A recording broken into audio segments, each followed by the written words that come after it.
Oh my golly. See, now I look tall, right? Well, hello everybody, and it's so great to see you here. It's a beautiful setting, nice weather. We ordered it just for you, but let's be honest, we're not here to relax. We're here because the stakes for our country couldn't be higher. Right now, our nation is carrying a lot of weight. We're watching what's happening in Iran and across the Middle East, and we know American service members are standing in harm's way. Brave men and women who raised their hands and said, "Pick me."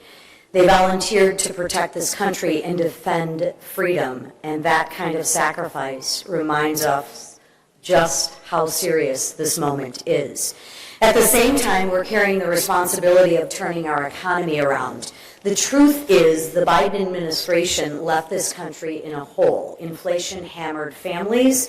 Manufacturers were pushed to the brink. Job creators felt like Washington had turned their back on them. The American people sent us here to fix it, and that's exactly what we're working to do. We're working to lower costs, unleash American manufacturing, strengthen our energy independence, and put bigger paychecks back in the families of hardworking Americans. The Working Families Tax Cuts was among the most important pieces of legislation that we passed to do just that. For older generations, we secured $6,000 bonus deduction. For working families, we eliminated taxes on tips. And for parents, we extended the child care credit. And for future generations, we created Trump accounts to jumpstart the American dream. Those are real results for real people. Real results that every single Democrat voted against. And I will remind everybody again, every single Democrat voted to raise your taxes. Every single Democrat wants the government to keep more of your money. But we're here this week to do more. We're here to fight fraud, to lower costs, and to expand paychecks. We're here because we love this country, and we believe hard work should be rewarded. Parents should actually have a voice in their child's future, and America should always stand strong against our enemies. We will secure a legacy where Americans keep more of what they earn, where our manufacturers lead the world again, and where the borders are secure, where America continues to be respected across the globe, where our communities are safe and our values are defended. Over the next few days, we're going to debate policy, strategy, and the issues that matter most to the American people. But at the end of the day, our mission is simple. Make sure the next generation inherits a country that is stronger, freer, and more prosperous than the ones that we were given. The American people are counting on us to do that, and that's exactly what we plan to deliver. And with that, I'd like to turn it over to the Speaker of our House, who has led us in this journey. Oh, I'm sorry. Whip Emmer. The whip who has also led us in this journey. You don't want to use the box?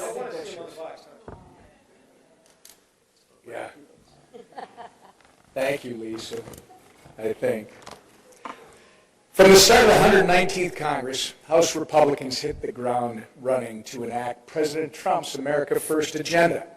Since then, our majority, though slim, has delivered win after win for the American people. We passed the Lake and Riley Act, ensuring that criminal illegal aliens are swiftly and permanently removed from our communities. We passed the Halt Fentanyl Act, equipping law enforcement with the tools that they need to save lives. We passed the Genius Act to ensure America's status as the crypto capital of the world. And we passed a rescissions package to get rid of the wasteful spending in our federal government. By the way, we finally got back to governing as intended by passing 11 of 12 appropriations bills through regular order. And perhaps most notably, we passed a once-in-a-generation bill to cut taxes for every single American. Last year at this member planning session, I said, Democrats go on retreat. We're planning the future. I said our House Republican majority could and would get reconciliation done. Just a little over 5 months later, we did exactly that. The working families tax cuts delivered massive policy wins, including the largest tax cut in U.S. history. No tax on tips, no tax on overtime, and no tax on Social Security.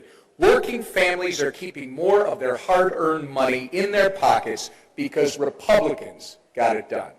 Failure was not an option then, and it is not an option now. Looking ahead, we're going to continue to deliver for Americans from coast to coast. We're more energized than ever to lower costs, protect taxpayer dollars, and give every citizen in this country the chance to pursue their version of the American dream. Our work has just begun. It's far from over. And with that, I turn it over to our leader, Steve Scalise. Thank you, Whip. Last night we kicked off this member session where we're planning for the future of this great America, celebrating 250 years, by hearing from our leader, the President of the United States, Donald Trump. And he had a great message talking about some of the things we've already done to work with President Trump as House Republicans to make life more affordable for working families.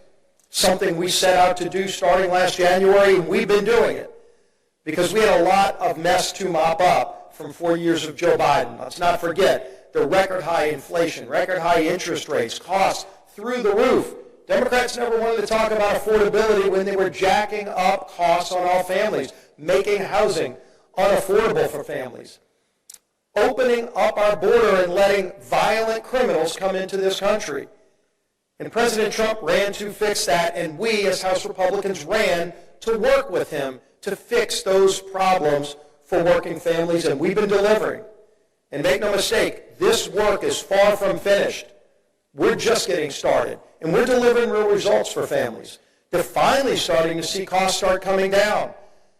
Not to the level they were before Joe Biden started racking up those costs, but they're finally coming down. When people file their tax returns this year, 4 in 10 American families are getting real money back, over $1,000 back for most working families.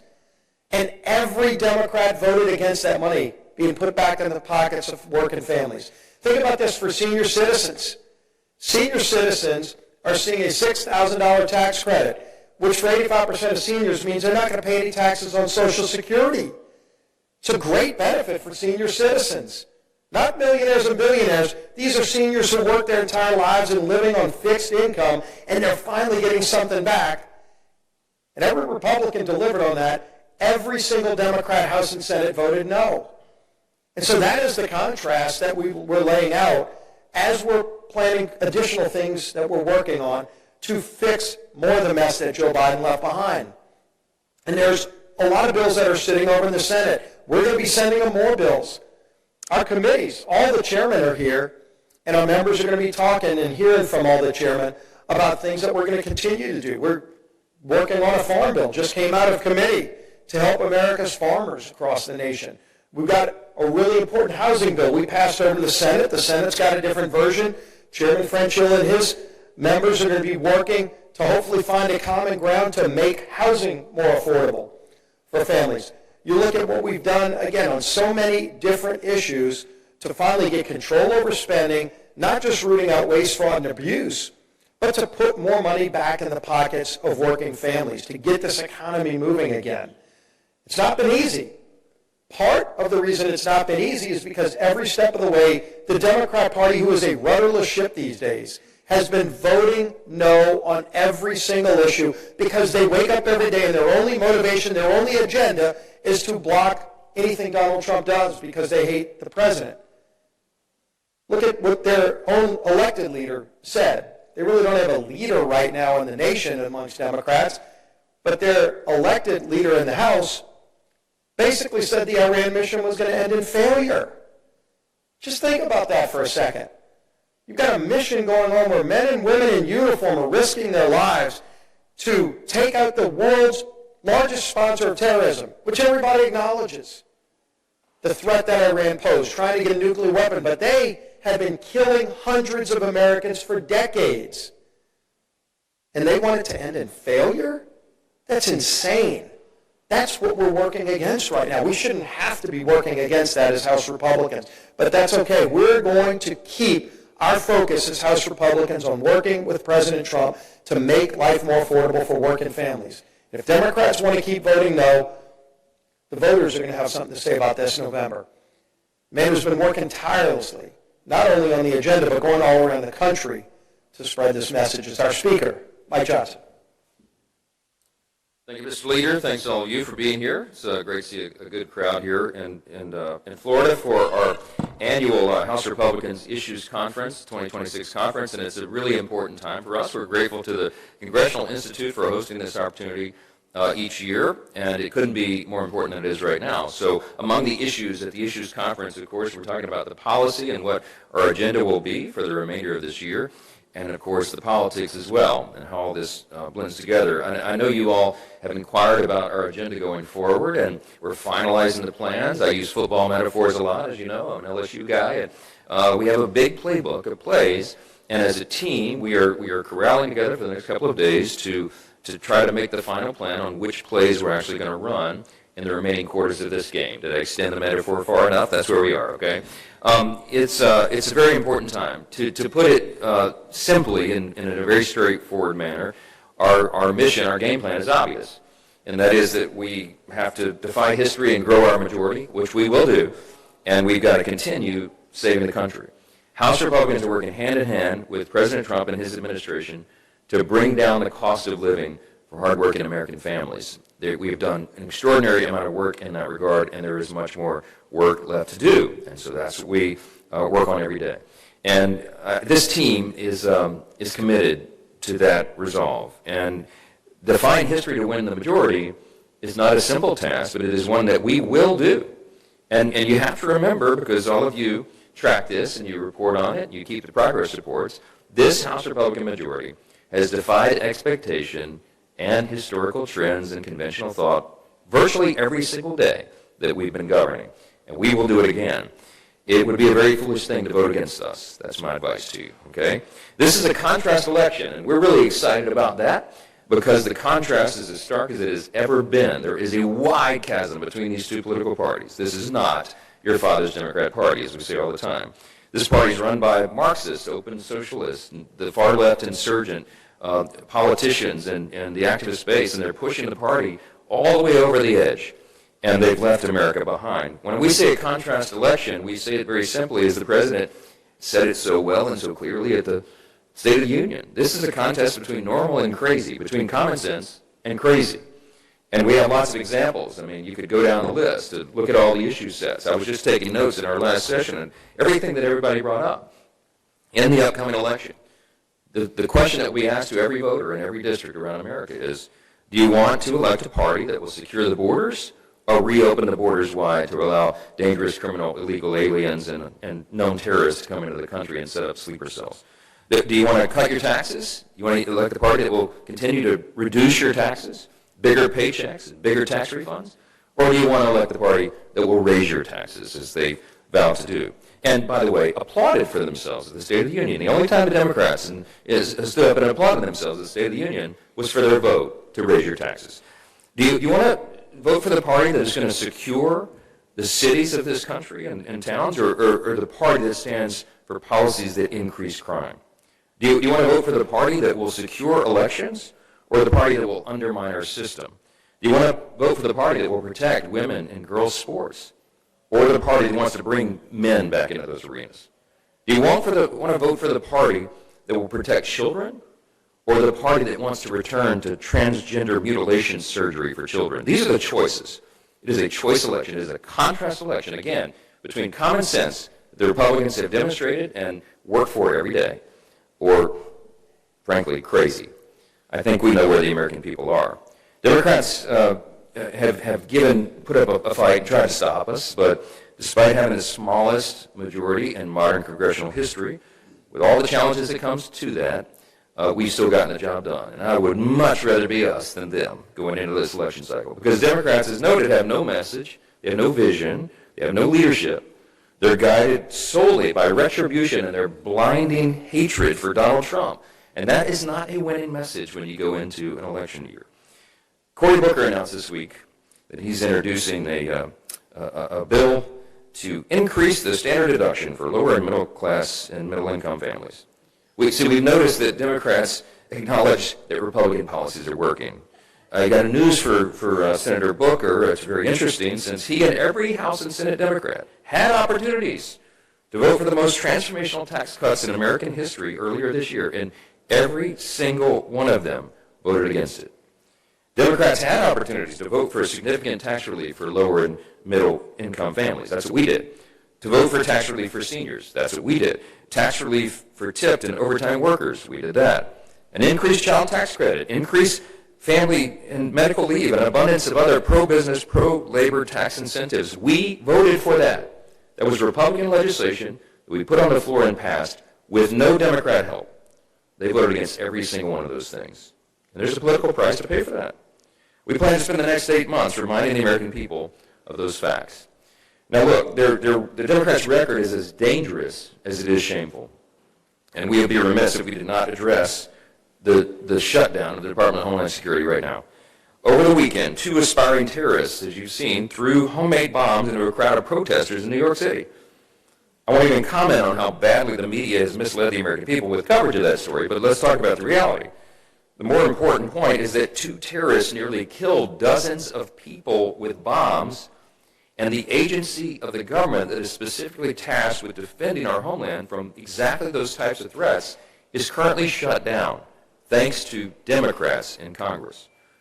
Those bombs never exploded, thanks be to God, and countless lives were spared. But one of the attackers allegedly told police after the attack that he hoped that it would, quote, be even bigger than the Boston Marathon bombing. There was an alleged attack, a terror attack in Austin, as you know, 2 weekends ago. A bomb threat at an airport in Kansas City on Sunday. And the Department of Homeland Security is warning that the U.S. is susceptible to lone wolf and sleeper cell terror attacks on our homeland. And again, I'll repeat, all the critical agencies like CISA, the agencies that monitor bio threats and attacks on our critical infrastructure like CBP and the Coast Guard, they're all shut down right now because Democrats, as usual, are playing games. They're playing games with people's lives. We got other critical agencies like FEMA and TSA that are unfunded, experiencing significant staff shortages, and that's why travelers around the country have felt already the unfortunate effects. This weekend, airports reporting record wait times. All of that is because of the Democrat shutdown. If you missed a wedding or a funeral, you're worried about missing your flight for spring break this week, you have Democrats to blame. The Republicans have done our job. And Democrats are also to blame for the tens of thousands of TSA agents who continue to show up to work despite not having their paychecks. Those are hardworking people. They got families, they got bills to pay. They have real, regular lives, mouths to feed. And they protect our skies and they ensure our airports are functional, and yet Democrats are blocking their paychecks. And here's the big question. Why are they doing it? Why would they do that? They know all these things are happening. Why would they do it? It's very simple. They keep showing us over and over. Why is FEMA unable to process new grant applications for natural disasters? Why are our airports so congested and unreliable? Why is our homeland so vulnerable to threats? The answer is simple, because Democrats have made the conscious political decision, crazy as it is, by word and by deed, to protect criminal illegal aliens over hardworking American citizens. That's it. Democrats have dragged the American people through multiple shutdowns now. First, to protect, remember last time, in the longest shutdown in history, last fall, their argument was they wanted to protect health care benefits for illegal aliens, and now they've jeopardized the security of every American citizen to keep criminal illegal aliens in our country. They want to fight the Department of Homeland Security and the rule of law. It's wrong and it's dangerous, and we pray that the Senate and the Democrats put the safety of their constituents over the demands of the far-left radical base in their party that they run in fear of, and vote to reopen the Department of Homeland Security immediately. With that, I'll take a few questions. Manu.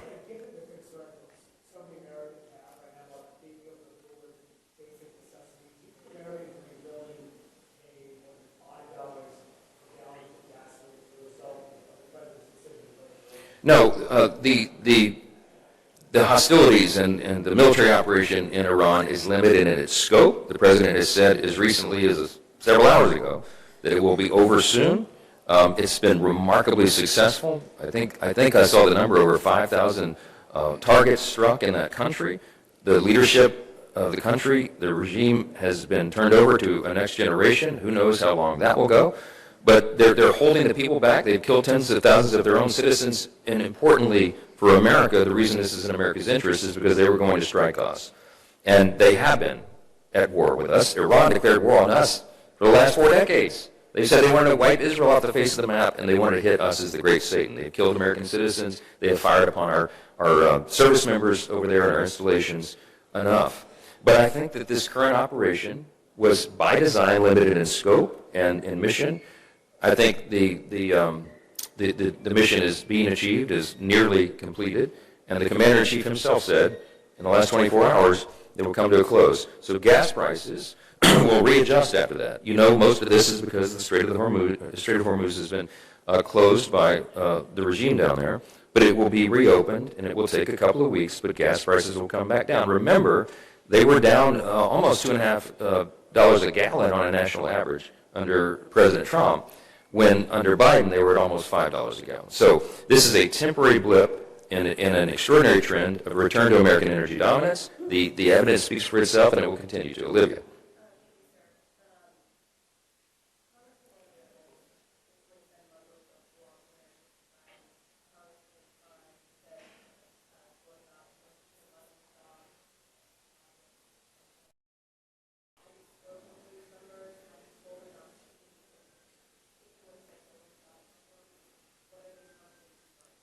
Look, I've spoken to those members and all members, as I always do, about our tone and our message and what we say.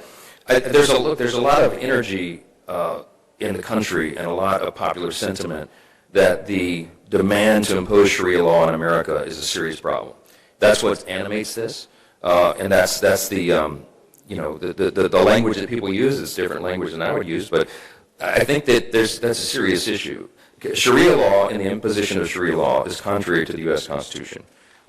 Our Constitution is the greatest in the world. It's the longest surviving Constitution on the planet, and we're 250 years into this grand experiment in self-governance. And one of the principles that we believe in, stated first in the nation's birth certificate, is that all of us are created equal by God. It means every single person has inestimable dignity and value, and that we respect everyone's beliefs and their right to live out their beliefs and to speak freely about their beliefs and have that conviction. But when you seek to come to a country and not assimilate, but to impose Sharia law is in conflict with the U.S. Constitution. That is the conflict that people are talking about. It is not about people as Muslims. It's about those who seek to impose a different belief system that is in direct conflict with the Constitution. That's where I think that comes from. Back row. Passing another reconciliation bill ahead of the midterms, and if so, do you think a push for additional military funding could impact negotiations? Yeah, so there's, I think, a supplemental funding bill for military is inevitable. We don't yet know what the details of that will be. As you know, in the process submitted by the administration to Congress, and then it's deliberated upon and passed. We were anticipating a supplemental even before the Iran operation began. So that will happen. The timetable is yet to be determined. I have, as you probably all know, I have been a champion for reconciliation as one of the important tools in the toolbox, so to speak, or one of the plays in the playbook, using the metaphor.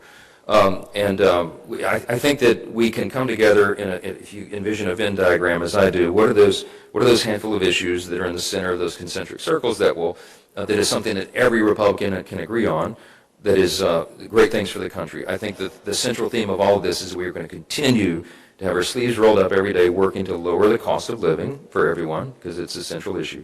And also to stamp out fraud, waste, and abuse. And you've seen the fraud that's been put on display in states like Minnesota. California is being audited for some of their fraud. Some of the big blue states, I think they've got serious problems. We can use potentially reconciliation as a vehicle to address some of that as well, because I'm going to guess for you, the Democrats are not going to help us on that, because they're the ones that are getting covered for fraud. Some of these things we have to do on our own, so to speak, as a partisan priority, and reconciliation is the vehicle to do that. So we'll see how that works out. Yes, sir. The president yesterday talked about the SAVE Act as being the #1 priority this year. I hear you, I know you've already passed it, but you're talking a lot about keeping costs down. I wonder if you and the president are on the same page about the top priority going into this year? Look, we're all on the same page, and it's about a 90-10 issue in America. The Democrats are the only ones not on that issue.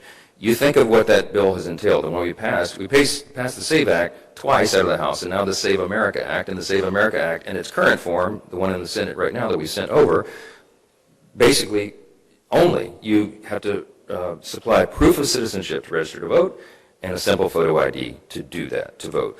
Those, everyone agrees with that. 70% of Democrats do. I mean, it is one of the most popular issues in the country because it's so important to maintain election integrity. Now, it's over in the Senate. Now, why is it not passing the Senate? Because no Democrat will go along with that. You'll get all the Republican votes for that. Of course, Leader Thune is in favor of it. Every Senate Republican believes in those principles. But the way the Senate is set up, as you know, is you have to have 60 votes to pass substantive legislation. Democrats won't help. They're going to have to answer to their constituents for that. Now, I don't tell Leader Thune how to run the Senate. He doesn't tell me how to run the House. I know he's working on it. I know they're looking at all avenues. But the President and I are exactly in lockstep on that, of course, because he emphasizes the importance of that. As we all know, if you cannot believe in the integrity of the election in a constitutional republic, I mean, that's the foundation of everything. And we have to do everything within our power to make sure that that happens. Now, I'm happy and delighted to tell you, I think it's 37 states currently have a form of photo ID that's required to vote. That makes sense, because you have to do everything you do in society. You have to have a photo ID. You have to have an ID to drive, to fly, to get on a flight, on an airplane, to get a library card. I mean, everything. To get government assistance, certainly it's not a big burden to say that you should have to prove who you are to vote. Many of the states are doing that already. We're concerned about the states that aren't. But we have an obligation in Congress, so far as it goes to federal elections, to ensure that they're as secure as possible. And the President is laser focused on that, and we are as well, and we'll continue to message it and do everything we can in the legislative branch to try to get it done. Front row, yes ma'am. Orange jacket.